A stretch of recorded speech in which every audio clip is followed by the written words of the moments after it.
Staff റൂമിൽ അടുത്ത ദിവസം പഠിപ്പിക്കാനുള്ള കണക്ക് ശ്രദ്ധയോടെ വായിക്കുകയായിരുന്നു അയാൾ. എത്രയും പെട്ടെന്ന് സിലബസ് തീർക്കണം. കുട്ടികളുടെ പരീക്ഷ അടുത്ത ആഴ്ചയാണ്.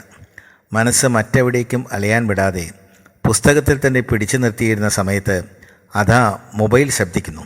ഇത് ആരപ്പ ശല്യം. ഫോൺ എടുത്ത് നോക്കിയപ്പോൾ അത്ഭുതം. കുറേ കാലമായി വിളിക്കാത്ത പഴയ വിദ്യാർത്ഥിനി, ക്ലാസ്സിലെ ഏറ്റവും മിടുക്കിയും നല്ല സ്മാർട്ടുമായിരുന്ന ശ്രീദേവി. പാവം, ദൂരെ നിന്ന് വിളിക്കുകയല്ലേ, എടുത്തേക്കാം. ഹലോ, ആരാത്? ശ്രീദേവി അല്ലേ? ഹലോ സാറേ, സുഖം തന്നെയല്ലേ?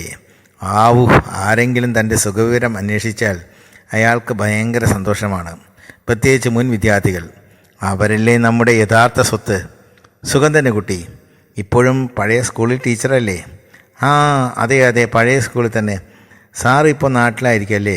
അതെ ശ്രീദേവി. നീ ഇപ്പോൾ സുഖമായിരിക്കുന്നു അല്ലേ? നിൻ്റെ ഭർത്താവ് എന്ത് ചെയ്യുന്നു?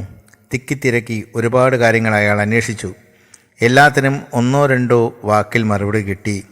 ശരി, എന്താ പെട്ടെന്ന് വിളിച്ചത്? കുറേ കാലമായില്ലേ നമ്മൾ കണ്ടിട്ട്.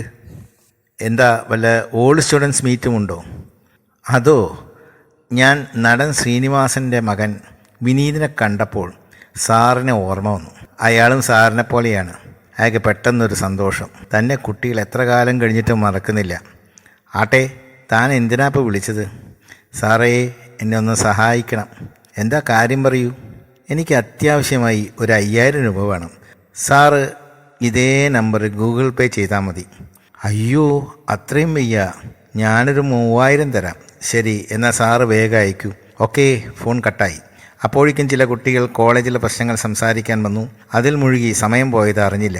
അതാ വീണ്ടും മൊബൈൽ. ശ്രീദേവി തന്നെ. സാർ അയച്ചില്ലേ? എൻ്റെ കയ്യിൽ 3000 ഇല്ല. 2000 മതിയോ? സ്വതവേ ഒരു പിശുക്കനായ അയാൾ ചോദിച്ചു. ശരി, 2000 മതി. സാർ വേഗം അയക്കേ. എനിക്ക് ശമ്പളം കിട്ടുമ്പോൾ തരാം. പിന്നെ മടിച്ചെന്നില്ല. ഗൂഗിൾ പേ എടുത്ത് ശ്രീദേവിയുടെ നമ്പറിലേക്ക് 2000 അയച്ചു. അന്ന് വൈകുന്നേരം യൂട്യൂബ് തുറന്നപ്പോൾ മൊബൈൽ വഴി ലക്ഷങ്ങൾ പലരെയും പറ്റിക്കുന്ന വാർത്ത അയാൾ വലിയ രസത്തോടെ വായിച്ചു. ആളുകൾ ഇങ്ങനെയും മണ്ടന്മാരോ? പണം സൂക്ഷിക്കാൻ എന്നെപ്പോലെയുള്ളവരെ കണ്ടുപഠിക്കട്ടെ. മൊബൈൽ അതാ അടിക്കുന്നു. കേട്ടപ്പോൾ പരിചയമില്ലാത്ത നമ്പർ.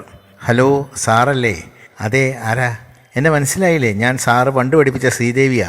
ആ, താനല്ലേ ഇന്ന് ഉച്ചയ്ക്ക് എന്നെ വിളിച്ചത്? എന്നിട്ട് ഞാൻ 2000 രൂപയും അയച്ചു തന്നല്ലോ. എന്തേ, അത് ഗൂഗിൾ വഴി കിട്ടിയില്ലേ? അപ്പുറത്ത് പെട്ടെന്ന് വെറുങ്ങലിച്ച നിശബ്ദത. ഓ, അപ്പോൾ സാറും പെട്ടു. എന്താ കാര്യം തെളിച്ചു പറ. സാർ, ഞാൻ ബസ്സിൽ യാത്ര ചെയ്യുമ്പോൾ എൻ്റെ മൊബൈൽ ഇന്നലെ നഷ്ടപ്പെട്ടിരുന്നു. അത് മോഷ്ടിച്ച ആൾ എങ്ങനെയോ കോണ്ടാക്റ്റുകൾ എടുത്ത് പലരെയും വിളിച്ച് പണം ചോദിക്കുകയാണ്. അയ്യോ, അപ്പോൾ അത് ശ്രീദേവി ആയിരുന്നില്ലേ? സ്ത്രീ ശബ്ദമായിരുന്നു. അത് പെണ്ണുങ്ങളുടെ ശബ്ദം നൽകുന്ന ഒരു ആപ്പാണ്. അവൾ അതോ അവനോ പറഞ്ഞ ഗൂഗിൾ നമ്പറിലേക്ക് സാറ് പണം അയച്ചു അല്ലേ? അതെ. ഇനി എന്തു ചെയ്യും? അവൾ കൂടുതൽ ചോദിക്കാൻ സാധ്യത ഉള്ളതുകൊണ്ട് ഞാൻ ഓരോരുത്തരെയായി വിവരം അറിയിക്കുകയായിരുന്നു. സാറ് ഇനി പണം അയക്കരുത്. എനിക്കൊരു സഹായവും വേണ്ട. എന്നെ ഒന്ന് സഹായിക്കാമോ? എൻ്റെ 2000 വെറുതെ പോയി എന്ന് ഉറക്കെ വിളിച്ചു പറയാൻ അയാൾക്ക് തോന്നി. പക്ഷെ മിണ്ടിയില്ല. താനൊരു മണ്ടനാണെന്ന് വിദ്യാർത്ഥിക്ക് തോന്നിയാൽ അത് മണ്ടത്തരമല്ലേ?